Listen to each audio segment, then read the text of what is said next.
Present perfect continuous tense means action started in the past but stopped recently or presently.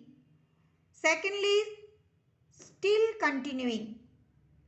So, action which is started in the past, what is the effect of that action at present or now? Structure of present perfect continuous tense is subject plus first auxiliary, second auxiliary, then main verb with ing. As it is a continuous tense, we have to add ing with the verb.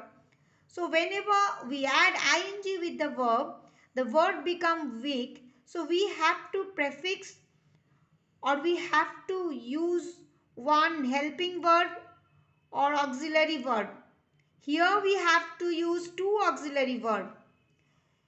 Suppose the example is subject I, first auxiliary verb have, second auxiliary verb been, verb read, reading, and we have to mention how long the action is continuing. For 1 hour. I have been reading for 1 hour. In case of negative sentence, subject, then we have to use not with the first auxiliary verb.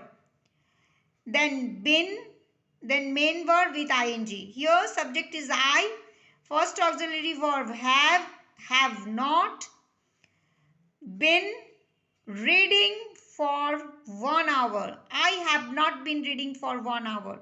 In case of interrogative sentence, we have to begin the sentence with has, have, then subject, then been, verb ing, and when the action was started, the point of time when the action is started, we have to mention with since. If the definite time or the time when it is started is known.